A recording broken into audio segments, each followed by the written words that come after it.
20 DPWH personnel, 20, and officials ang finalga natin. I will read all their names. Henry Alcantara, Bryce Erickson Hernandez, JP Mendoza, John Michael Camos, Ernesto Galang, Lorenzo Pagtalunan, Norberto Santos, Jaime Hernandez, Flora Lynn Simbulan, Juanito Mendoza, Roberto Roque, Benedict Matawaran, Christina May Pineda, Paul Jason Duya, Merge Haron Laus, Lemuel Efraim Roque, RJ Domasig, Giancarlo Rivera, John Benex Francisco, Jojo Marie Tayaw. So lahat ito, mostly sa district ng Bulacan, pero meron ding mga involved hanggang cashier, kasi yung mga nagpalabas ng mga cheque, ng mga pambayad, dito sa mga contractor, lalo na yung mga ghost projects, ay kasama dito. Meron din po tayong 4 na contractor at 5 tao. St. Timothy Construction Corporation, Miss Maria Roma Angeline Rimando, at ang admitted by herself mismo as beneficial owner, Cesara Rowena Discaya. Wawaw Builders, Mark Alan Arevalo, Sims Construction Trading, Sally Santos, IM Construction Corporation, Robert Imperio. So total of 25 persons and 4 construction companies, no? Ang kasama ng kasong ito. Ito ang mga kaso final natin. Anti-Graft and Corrupt Practices Act, malversation through falsification of public documents, and the violation of the Government Procurement Act.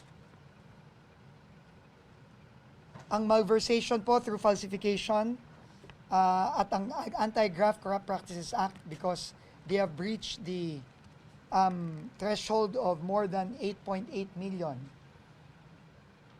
Non-bailable po ito. Non-bailable.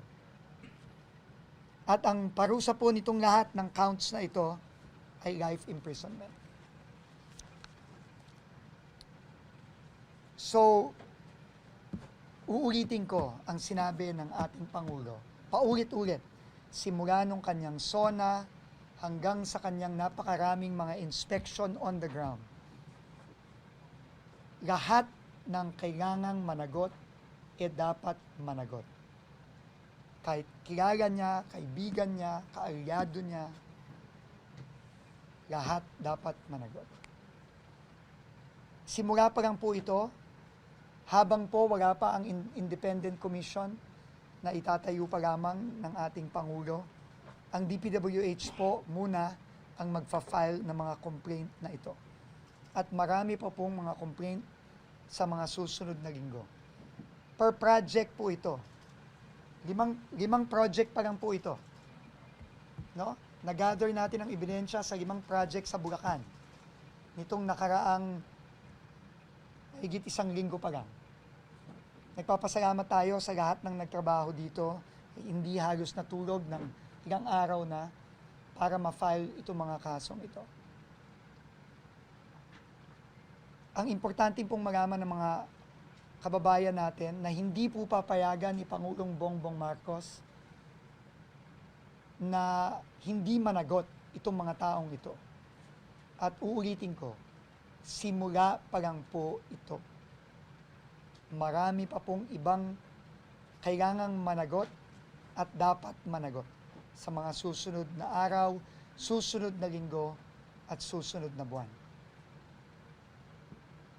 Nakita naman po natin ang galit at sakit na nararamdaman ng ating Pangulo. Halos maiyak na po siya sa galit at sa sakit na naramdaman niya dahil sa mga nakita na rin niya with his own eyes. Nakita niya. Nakausap niya mismo ang mga kababayan nating rinaragasan ng mga baha sa Bulacan, sa Iloilo, sa Baguio. At sabi nga niya, enough is enough. Kailangan managot na ang mga dapat managot. Maraming salamat po.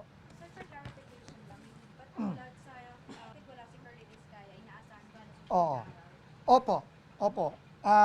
Kaya po siya wala dito dahil si Sara Diskaya lang po ang umamin under oath sa inquiries sa Senado na siya ang beneficial owner ng St. Timothy. Kaya po, pero wag po tayong mag-aalala, kagaya ng sinabi ko, marami pa to at una pa lang ito. So maghintay na lang po tayo sa mga susunod na kaso. Bakit draft lang at hindi tayo umabot ng plunder? Very in fact, kung isusumali natin lahat ng mga flood control project na to, billions of pesos. Tama po. Tayo po ay, napakaganda po ng tanong. No? Tayo po ay kumonsulta sa mga legal luminaries. No? Hindi ko na sasabihin kung sino.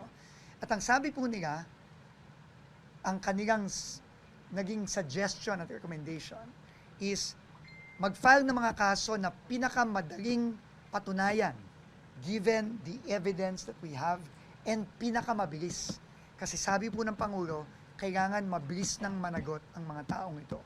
At yun po ay inaral ng ating sariling mga abogado at legal team na dinaga natin at nag-agree po ng lahat na ang pinaka madaling i-prove at pinakamabilis ay itong mga kasong sinama natin dito.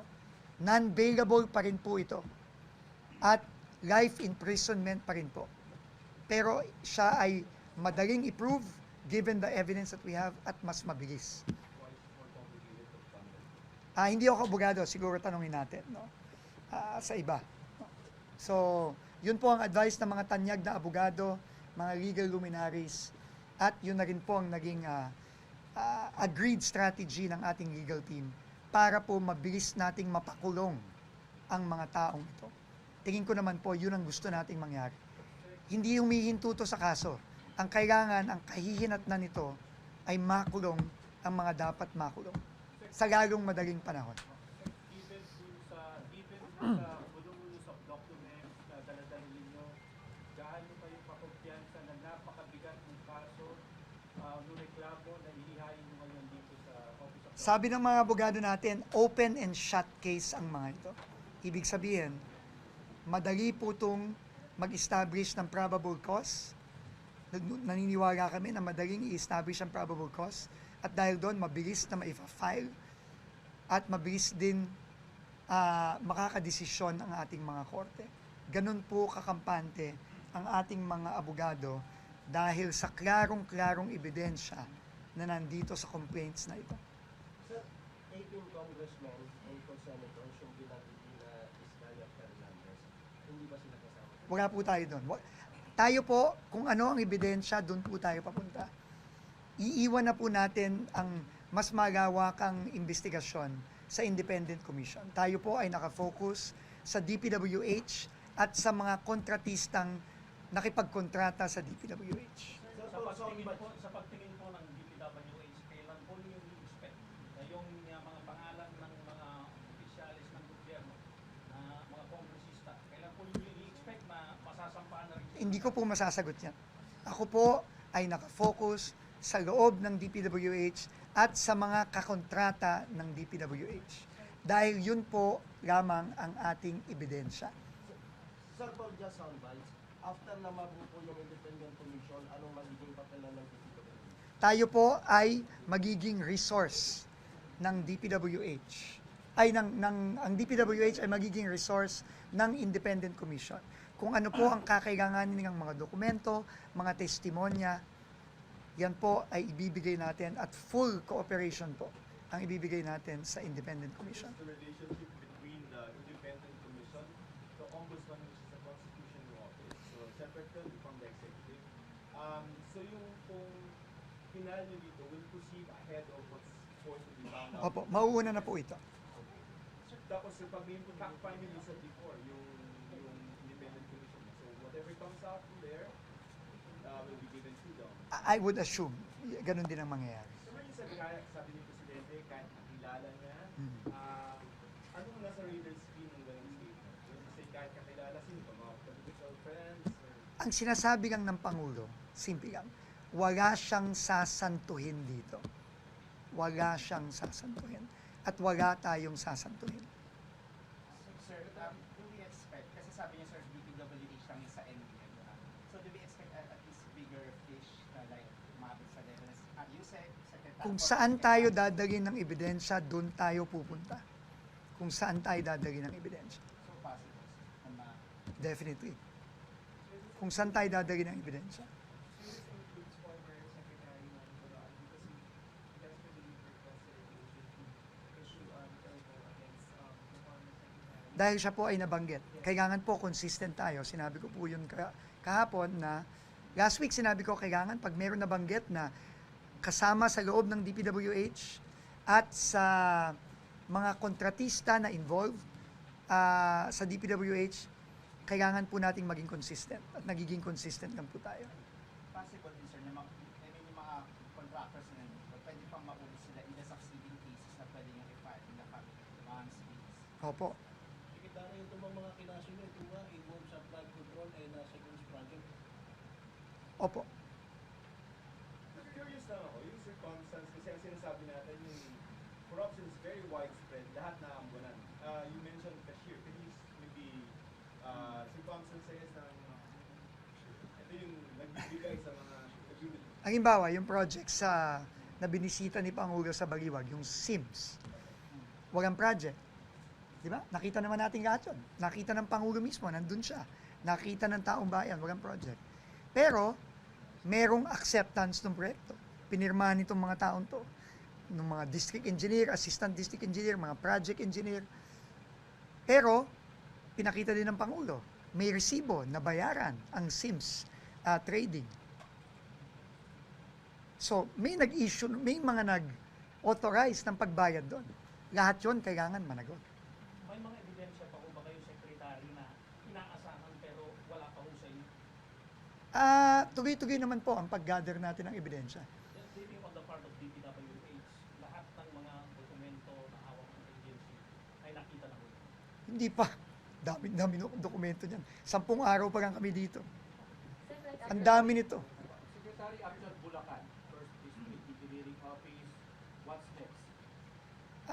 Iisa-isain po natin itong mga nakikita natin at meron tayong klarong ebidensya.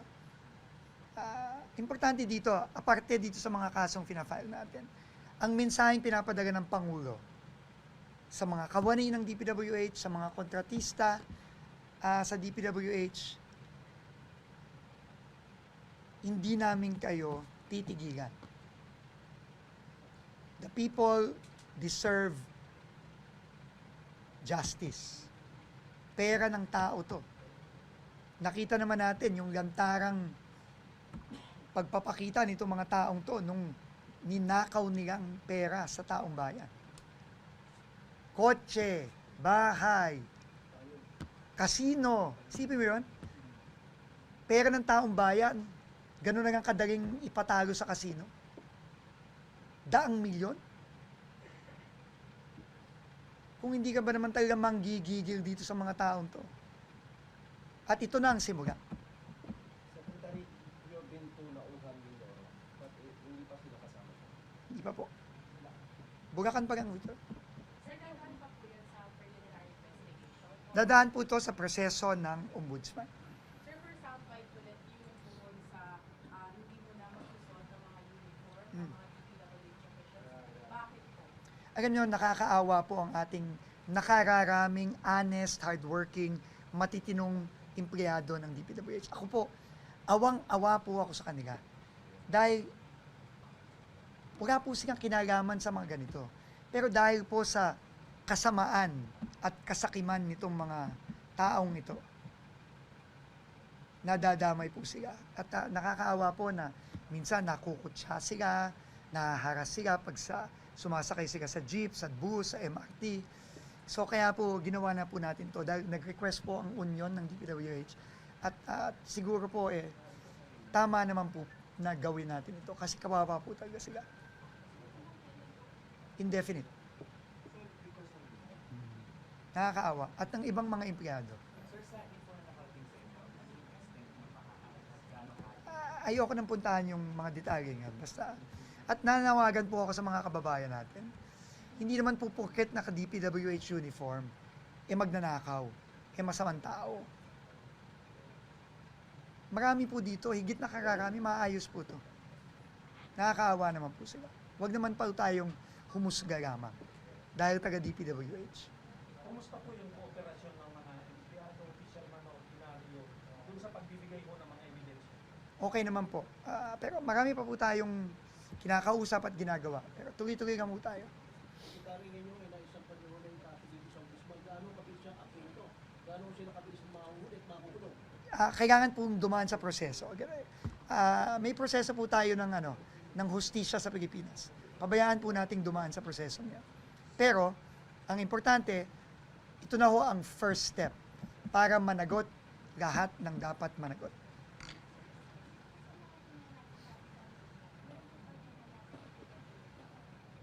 Meron. Marami dito, nasa loob pa. Kaya po ito, we will already start the process of dismissal. Ulitin ko, dalawang gagawin natin lagi. Pag meron tayo nahuhuli, dismiss, may kaso. Ganun nga kasimple. Hindi ko alam eh. Hindi ko alam. Ganun bang na-dismiss dito? Majority of the 20. Kasi yung parang naman sila Alcantara, Hernandez, Mendoza ang nadidismiss eh. Pero yung iba, in the process now of dismissal. Kasama po ba na may preventive, may prayer for preventive suspension kung sa mga hindi pa? Hindi na ako pupunta sa preventive suspension dito. Dismissal na takagad. Sir, Bulacan First District to, anong end goal natin? Nationwide? Wherever it takes us. Pwede siyang umabot kahit until next year na magpasyon. Wherever it takes us. And kung kailangan gano'ng katagal. Pero kaya nga, napakaganda ng wisdom ng Pangulo na may independent commission. Kasi as DPWH, hindi ko trabaho magganito. Ang primary trabaho ng DPWH, mag-ayos, gumawa ng kalye. At gumawa ng totoong flood control. Yun ang trabaho talaga ng DPWH. Kaya tama po talaga ang ginawa ng Pangulo na magtayo ng independent commission. Kasi kailangan po talaga managot. Kaya lang, wala po tayong choice. Kailangan pong may umaksyon ng mabilis kasi yun ang direktiba ng ating Pangulo. Kasi once meron Si Senator Lacson said na nag-forward na ng evidence. Did it form part of this case? Or May iba po, pero may iba po, marami po doon sa mga susunod pang kaso. Pero may iba na pong nakuha tayo kay Senator Ping na nasama na dito. covering what fraud? Bulacan for this and meron pang mga iba. And then you also said that once a complaint is filed, it can trigger the AMLAC to freeze the assets of those people. So you're hoping that these individuals, yung mga assets na Abangan po natin yung mga susunod nating gagawin. Pero tama po si Senator Ping Lacson. No? Kasi ang importante dito, hindi lang makulong itong mga taong to. Ang importante dito, maibalik ang pera ng tao. Daang-daang milyon to, kailangan maibalik to. At kailangan, lalo na itong mga contractor na to, kailangan ibalik yung pera ng tao dito. Hahabulin natin to. do you need to ask the AMLAC or can AMLAC act on its own based on what they saw? Hintayin po natin ang mga susunod naming gagawin. Sir, other topic lang, humiling kayo sa House tulong sa budget presentation. Oo. Bakit? Ang dami. Ang haba, ang dami. So, humingigan tayo ng weekend itong parating na Sabado at Linggo para makapagtrabaho. Pero kampante naman tayo na masasubmit natin sa Lunes. At nagpapasalamat po tayo kay Chairperson Mika Swansing at sa buong Committee on Appropriations na tayo'y pinagbigyan sa ating additional 2-day request. Bali, pila na po yung target? Lunes po. Sir, once may independent commission na, sila lang magpa-file ng kaso sa ombudsman, give way na po kayo? Tingin ko po, ganun po yun. Oo. Kasi kami po ay magbibigay na nga at magko-cooperate sa kanila. So even DPWH officials sa kanila na po? Kahit Opo. Opo. Pero hindi ko pwedeng pangunahan, no? Hindi pa natin nakikita kung ano yung powers ng Independent Commission. So hintayin na lang po natin. On that Minority point, Leader is recognized. may I know, Sir President, will that be the new rule? Because under the present rule, kung sino may jurisdiction, siya yung magde-decide. So for example, siya ay incarcerated under RTC. So magpapaalam tayo sa RTC kung pwede nating hiramin. So nagpaalam sila sa atin kung pwede natin nila hiramin yung witness. Kasi insulto po sa atin yung sabihin may mangyayari sa kanya dito. Unang-una po, 24 tayo na lahat independent. Sinabi na rin po ng Senate President na ginagalang natin na independent ang Senate. Never naman po nagkaroon ng problema dito. ZTE, Pangulo pa. I remember dito, munti kaming maghablutan if Senator Lacson remembers with former Congressman Andaya, with our other witnesses, with Secretary Neri. Di ba, parang may PSG pa atang pumasok, whatever, no? But we were able to handle it well and come to a conclusion. My point, Mr. President, is this. What if the reverse happens now? What if we borrow a witness from the House? Is that the new rule now? Na PNP custodial na? Or makikiusap tayo pabalik sa House? Because I don't think we should change rules without doing it either in caucus as a group. But I see the wisdom, Mr. President, of your immediate action. I'm not questioning your immediate action, Mr. President. I'm just asking, moving forward, shouldn't we keep the old rule na kung sino may custody, yun ang mag-keep nung custody niya, Mr. President? Yes, and that is the decision that the presiding officer made last night. Indeed, you are right. He is in our custody. Now, what we did yesterday was what we call parliamentary courtesy in accepting the proposal that he be not returned here, but still under the care of the Senate. Now, in the issue of, let's say, keeping it here, or the previous tradition that the Senate may cite in contempt anyone and keep him here. We have also placed a witness to Muntinlupa, if you will recall. Yes. We also even sent somebody to the Pasay City Jail.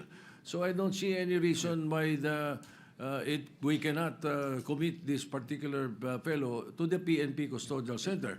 But then again, I will leave it to the decision of the body. That was my decision last night. But if there is something that is a new decision that you would want, I will throw it to the body. Mr. President, I respect your decision, and I will tell you if I don't. I have always been honest and told you what I thought, no? And I do agree that certain decisions have to be made right away by the Senate President at that point. And you do not want a constitutional crisis or ayaw natin mag-agawan ng witness sa gitna ng and perception is important. Kung nakipag-agawan po kayo o tayo kagabi, it would appear na baka may katotohanan yung sinabi about senators, kaya pinipilit natin dito. The problem is, meron din kasing perception tuloy that by not having him back here, baka nga totoong ini-impluwensya natin. But from my point of view, from my limited point of view at this point in time, when he was here, no one was talking to him from the Senate panel. But according to Senator Marcoleta, he got information that the witness was being asked to single out senators there. So only God knows if Senator Jinggoy is the good one or the better one. Only God knows the totality of accusations against Brother Joel. But what do I know? I know na si Brother Joel, 2016 pa lang, 2017, when I left the Senate to go to the DFA, speech na ng speech to tungkol sa flood control eh. Even President Duterte had a speech na ang problema ko, DPWH. Never tinago ni ni President Duterte. Nandun yun po, nasa Facebook, nasa TikTok na sinasabi niya, baka may ghost project pa. 2022, to be fair to our new chairman of the committee on the Blue Ribbon Committee and the Senate President, you weren't here at that time, but I'm sure you monitored it. Tinuturo naman ni Secretary Bonoan kung bakit nagkaganon yung budget at ba't suddenly lumaki na naman yung budget. No? So the point is, Mr. President, perception here matters. Tomorrow ba or the next day, we will announce, I think Malacanang has already said they will announce a independent commission. The minority has not discussed whether we will support it or not. Personally, I support it. But just like Ferdinand Marcos Sr., he always asked the opposition for one member. Kasi kahit gaano ka-independent ang members niyan, kahit anong integrity niyan, tao pa rin yan eh. Pwedeng may agenda pa rin yung mga yan. So we will discuss in the minority. For example, kung maglalagay sila doon, do they commit? Hindi sila tatakbo for national office in 2028. Eh baka may integrity nga. Gagamitin naman yung commission to run in 2028. Will they sign also that wala silang conflict of interest? Because some of the credible people now being interviewed are part of conglomerates and are working for oligarchs that also have their interests, maybe not in infrastructure, but on other things. So ang point ko, Mr. President, na-disrupt yung sistema ng corruption, which is good. Pero ang ginagawa pabalik ng mga corrupt, dinidisrupt din tayo eh. Dinidisrupt din yung mga nag-imbestiga. That's why yesterday, I'm happy we have a consensus, the majority and minority, that we should continue our hearings. Iba yung sa House. I mean, wala tayong pakialam doon. If we agree with it or not, nasa sa kanila yon. Kung nag-iimbento sila o totoo sinasabi nila, yan ang sistema eh. Democracy is messy. Tayo po dito, respetuhin din nila. Kung may problema sa miyembro natin, 24 naman po tayo. We call out each other and we find a way to still have coffee or merienda together in the lounge. Sometimes not for 1 week because we're upset at each other. But that's the system, Mr. President. So again, Mr. President, I support, I acknowledge your right and the wisdom of deciding that last night. But personally, I don't know my companions in the minority. Personally, labanan ngayon ng perception. Tutuloy ba yung mga hearings? Sino ba ipapatawag? Kakampihan ba natin mga senador? Porque kapwa senador yon. Pwede ba magsalita yung iba? Kasi dati siyang DPWH. Kasi dati siyang speaker. Dati siyang all of this will be there, Mr. President. No? If only we could have the speeches of Senator Lacson in like yesterday in such an orderly manner. But hindi po ganun pagka pag nandiyan na yung mga witnesses eh. Ang katotohanan po nun, kung 10 yung witness, unless we have 1 witness at a time, pero kung 10 ang witness, 10 ang senador, you cannot stop any senator kung sino tatanungin niya doon, Mr. President, di ba? So yun po ang problema lang, that since this involves high-ranking people and the PNP is not under the Senate, it creates another perception who controls who. But thank you for informing us that USAA is there and they're looking at that. No? But Mr. President, sa akin lang po, kung babaguhin yung rule, so I acknowledge you're not changing the rule. You made a decision and is throwing it back. But kung babaguhin yung rule, I think we have to discuss it thoroughly.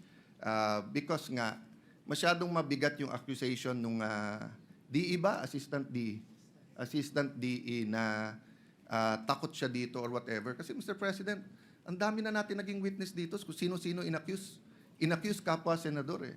Never naman. I think when I was Blue Ribbon Chair, I just remember si June Losada natulog pa sa couch sa opisina ko. Sa baba, I think I only visited 1 witness once. Otherwise, hindi eh. So, anyway, Mr. President, thank you for your patience in hearing us out. But may I defer to the chairperson now of the committee. Yes, before Senator Ping Lacson is recognized. Thank you, before Mr. President. With all due respect to the distinguished minority leader, there's what we call legal custody and physical custody. Lawyers know this, Mr. President. As long as the Senate retains the legal custody over the person of Bryce Hernandez, the physical custody is of no moment, Mr. President. Whenever we need him, we'll just direct the PNP Custodial Center to deliver him here. And if the House of Representatives will be needing him, they will have to ask our permission. They cannot go direct to the PNP and tell them to bring the person of Bryce Hernandez to the House of Representatives. And this is not a new rule, Mr. President. We have committed Alvin Balag to the Pasay City Jail. We have committed persons cited in contempt by the Senate in other detention centers. We're not changing the rules, Mr. President. So that's my manifestation, Mr. President. Yeah. Minority Leader, go ahead. Tama po si Senator Lacson na may legal at physical custody. Pero it's always the committee and the Senate who decides the physical custody. So in the case na sinabi yung Pasay City Jail, it was the decision of Senator Dick Gordon and the committee na doon ilagay. In fact, ayaw nila eh. Yung mga kinulong doon, gusto nga dito. In this case, it is the witness, Assistant DE, saying, wag niyo akong dalhin doon, tapos siya yung nasunod. So the issue here is not only the physical and the legal custody. The issue also is the integrity of the Senate, the perception that if we don't have him here, de lahat na lang ng witnesses sasabihin, wag tayo doon. Paano kung wala rin silang tiwala sa PNP? Wag sa PNP, lilipat natin sa NBI. The peculiarity of this case is that it wasn't the House nor the Senate, nor the PNP, nor the intelligence community making the request. It was the witness. I beg to disagree. It was Speaker Martin Romualdez who was asking me.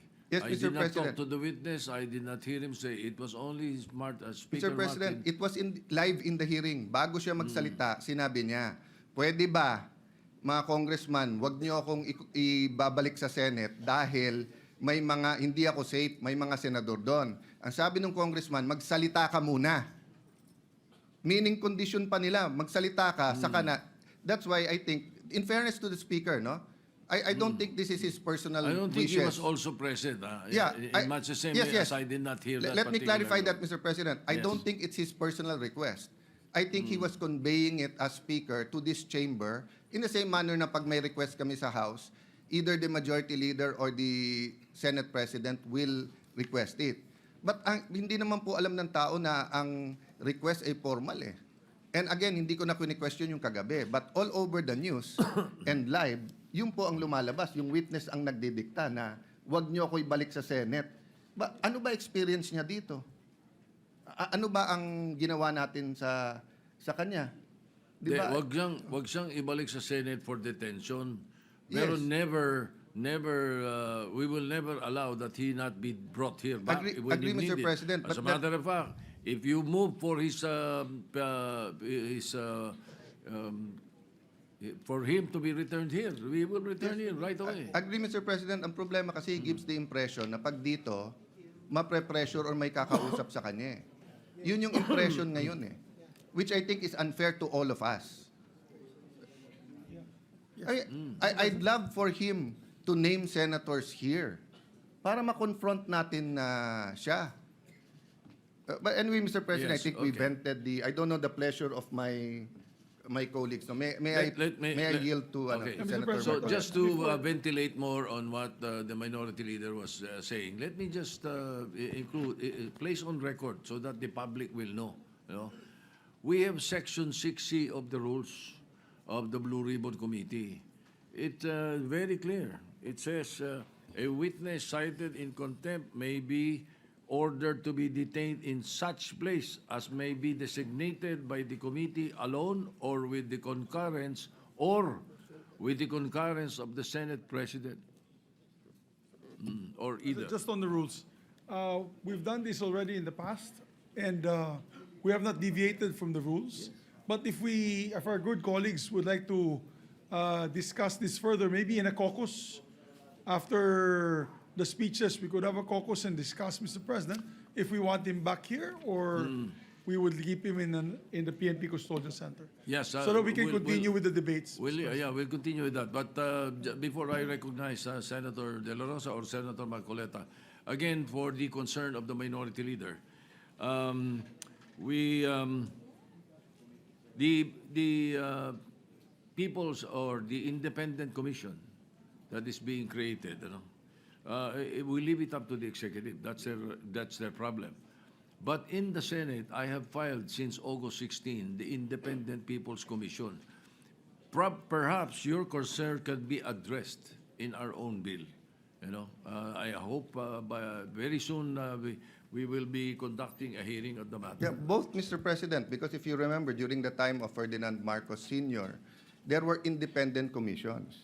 And the opposition, and we are the new opposition here, Yes. advocated that. But I am studying your bill, and I thank you for filing it, Mr. We President. can include that. We can include that. And this bill will be a lot better than the executive order because the executive order can be shut down by the Supreme Court. But especially Section 4 of the proposed executive order. But in Section 4 of the Independent People's Commission, we are practically addressing that already right there in the bill.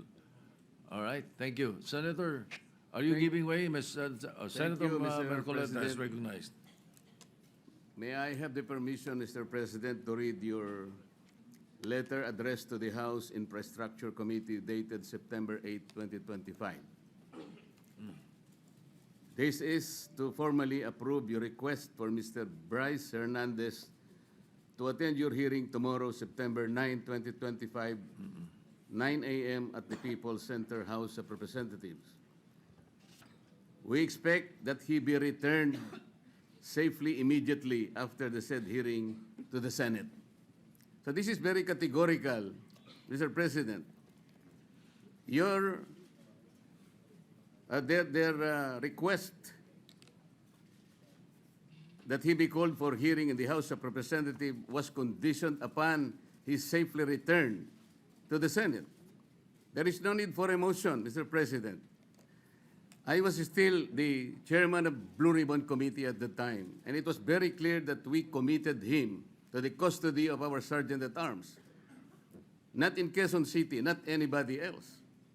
And so, as already asked by Senator Alan, we are not supposed to change the rule. I move, Mr. President, that he be back immediately to the custody of the Senate, not only because this is the condition that you gave them, but more importantly, in order to erase the perception that if he is here in the Senate, he is not safe. I will reject the idea that if he returns in the Senate, manganganib ang buhay niya. It is as if that we are giving credence to his statement, which I believe is not true, Mr. President. Mr. President. Majority Leader. Yes, Mr. President, with due respect to our colleague, Senator Marcoleta, there was an intervention. Actually, he was supposed to come back to the Senate, but the Speaker of the House had intervened and asked if he can be kept in the House, which you did not agree. And Yes. you said that we will put him in the PNP Custodial Center under the custody still of OSA and the Senate. Legal custody of the Yes. Senate. So Still. when he wrote the letter, Your Honor, wala pang intervention. So walang kasalanan dyan si Senate President. He was going to bring him in, but we are not bending any rule. But the because the Senate request- President already has said the rule. Mr. which President, allows the us- request of the Speaker of the House of Representatives is inconsequential here. Legal or otherwise, the custody must be here. They are only asking us to lend him to their committee. The legal custody is still acquired by the Senate. And then the committee was the one who ordered him to be legally detained in the custody of the Senate. The committee was the one who did that, not the Speaker of the House of Representatives. He could request that, but we are sorry to deny that Maybe, because Mr. the President, legal custody, Mr. President, yeah. legal or physical, is still with the Senate. Mr. President, I think the points raised by Senator Marcoleta are valid. I think at that time, the witness had no fear of his life, but now he has fear of his life. We will guarantee that he's safe, even if he's in the Senate. No, that's why we're guaranteeing his safety if he's here in the Senate. But let's also be transparent, Your Honor, because I think the question there is, kung meron bang mag-iimpluwensya pa sa kanya. That Diba? was the point of the Later on. minority leader. Correct. There might be a perception that if he is here, he might be influenced by someone. That is also Correct, Mr. President. the minority leader made mention of that. And that's why I believe the Senate President made that decision to keep him in a neutral area, which is the PNP Custodial Center. But then again, Mr. President, we're a deliberative body.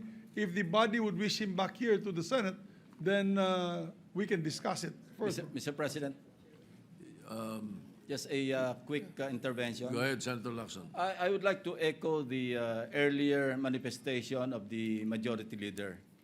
Yung letter po ng ating Senate President was valid before the intervening event occurred.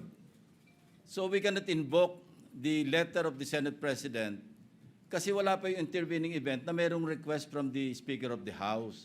And the Senate President, you know, using his own wisdom, granted the request, but we are not given, or we have not given the legal custody of Bryce Hernandez to the House.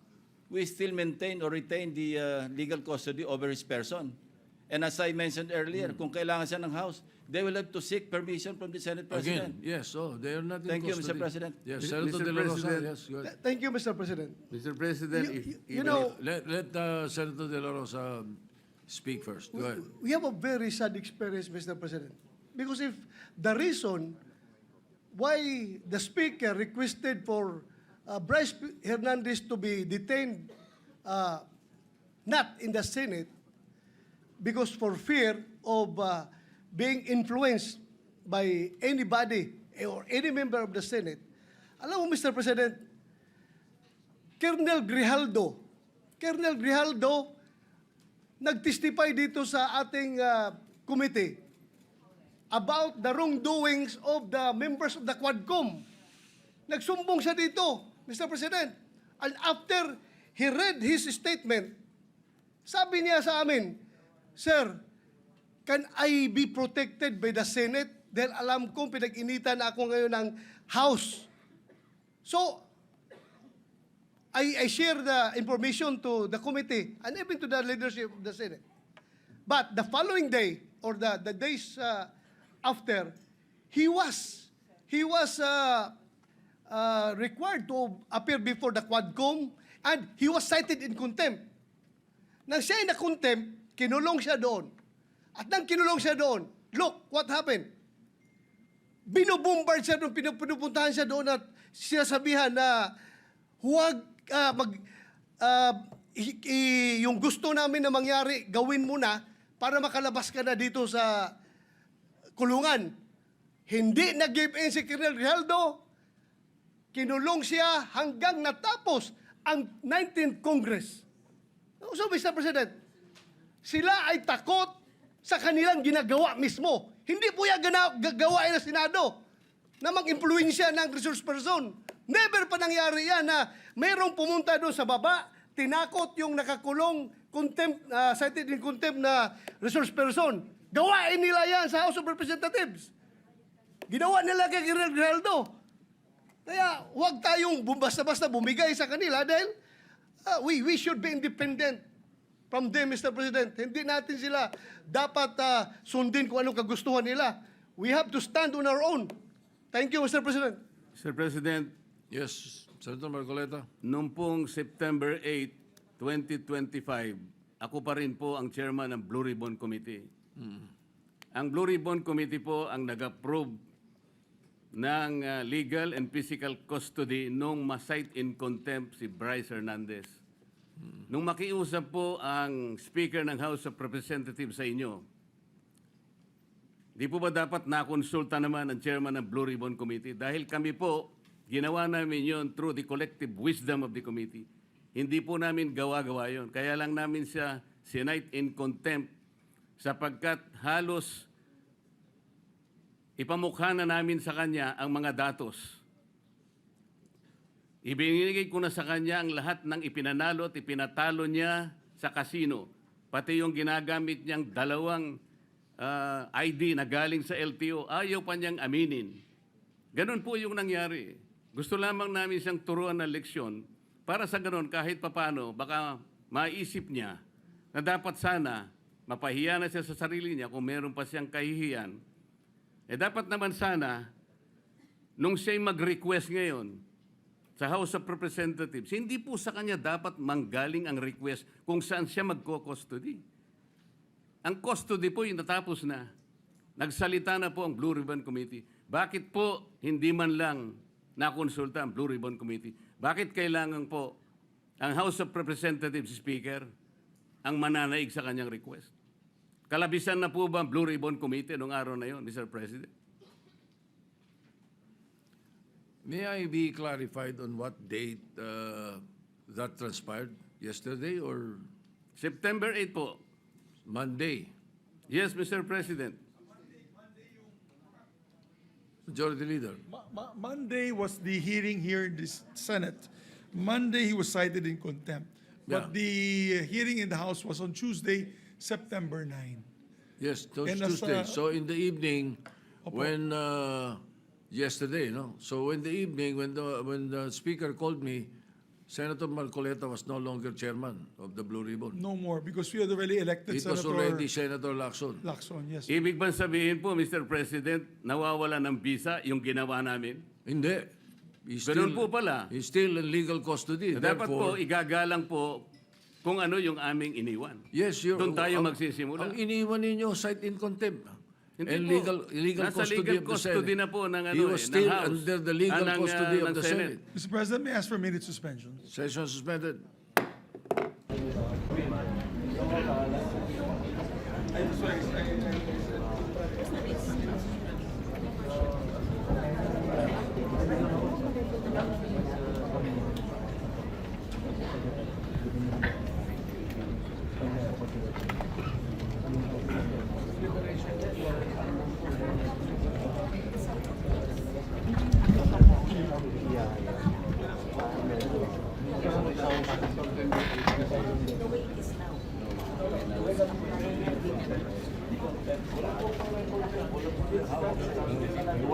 Tama yun.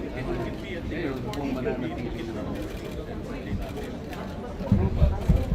At, pero yung custody nandito na. September 8, kaya nga nung September 9, yes, September 9, hindi na ako yung chairman. Alam mo ba? Hindi nga. Ang sinasabi ko lang, halimbawa, kung hindi na ako, ikaw ang kinusulta ka ba? Yun ang gusto ko lang. Hindi yung speaker, mas gusto ko kung ikaw ang kinusulta. Ako, hindi kasi ako yung kasama yung contempt. Hindi na yung contempt pag pinag-usapan. Yung pag-contempt kasi gusto natin dito. Ngayon, hinirap siya. Ano tayo. Pero ang kanyang condition na binigay, sorry, immediately after the hearing. September 8 yung ano. September 8 ang sulat. Kaya nga, pero yung condition mo September 8. Ibalik yung ito in the Senate, hindi sa PNP. Pero kinonsulta ka, halimbawa, ikaw na ano na bro, kinonsulta ka, chairman. Yun ang request ng one. Ang kinonsulta kasi yung speaker. Dapat kinukonsulta ako. Walang kinukonsulta. Hindi nga nag-request nga si speaker. Sabi ko si speaker. Hindi ako nag-desisyon. Dapat naman lang sa sinasabi ko, sinukonsulta ko. Hindi kailangan nga eh. Kahit bumawal yung naintindihan ko yun. Pero yung consultation is important because yung Senate custody nandito. Yat yun ang condition yung pinigil. But that was the condition that you did. Senate. Kaya nga, pero nung ibinabalik yung The legal sequence and physical. gusto mo ibalik ito? Ayun naman ang dapat eh. Tapos hindi na kailangan ng motion dahil ibabalik natin yung legally. Let them decide. Let them decide. Let the body make decision na wala pa. Pinahiyakan. Paano mo tayo kung gusto mo, gano'n mo gagawin pa? Paano tayo mga kailangan sa kanila? Para meron ko check kung ano yun. Pero hindi natin siguro kukunin ang custody sa kanila din. Hindi natin. Hindi naman nila kinukuha ko sa akin. Hindi nila kinukuha ko sa akin. Ganyan muna tayo.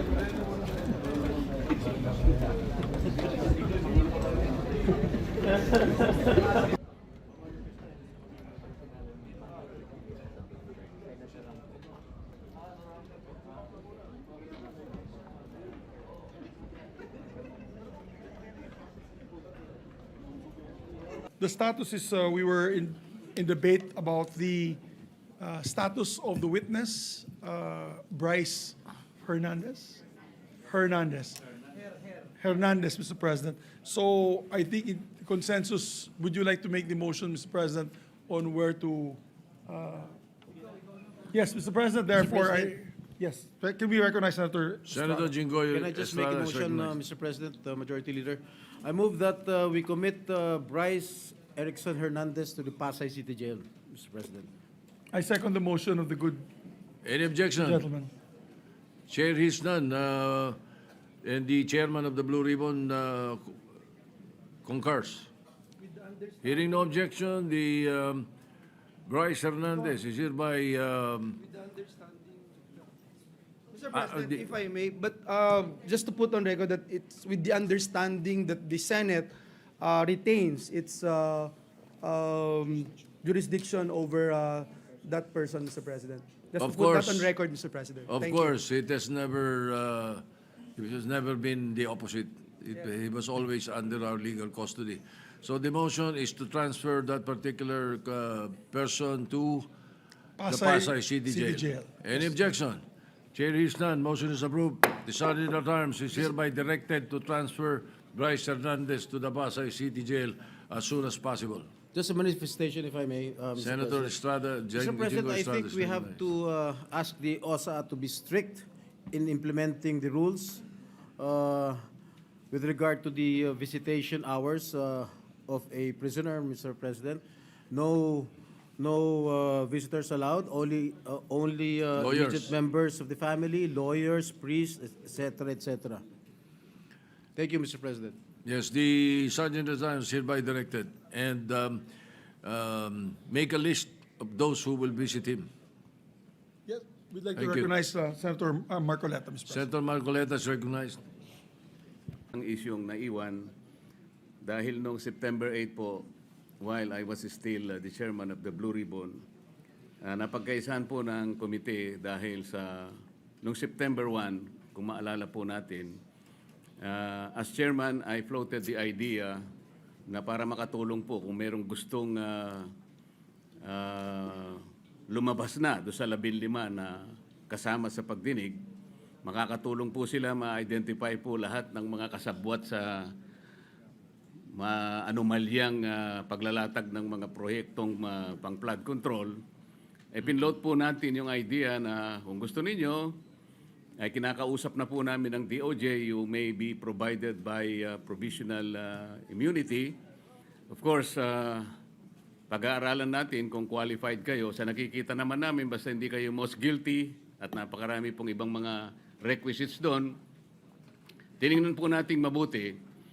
After 1 week, Mr. President, dalawa pong mag-asawa, yung Diskaya, ang naggawa po ng sworn statement. Pero bago po niya nila gawin yon, ay siniguro ko po na talagang sila ay voluntary na gagawa ng sworn statement. Kaya yung pong kanilang emissary, sinabi ko, kailangan sumulat muna sila na talagang gusto nilang magsalita at walang halong pagsisinungaling ito. Yun ang option na gusto nila at narinig nila yung aming pinupload na option na sila'y lumabas bilang isang witness, a state witness.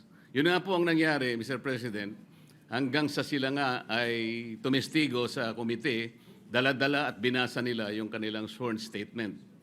Nang dahil po doon, Mr. President, ay gumawa kami ng sulat sa ating kalihim ng Department of Justice. At yun nga po ay September 8, 2025. Gusto ko po malaman, Mr. President, ano po yung status noon sapagkat kayo na po ang pumalit na Senate President by that time. Yes, the proposal and your intention is indeed, yes, it's laudable. We may be able to get state witnesses there, no?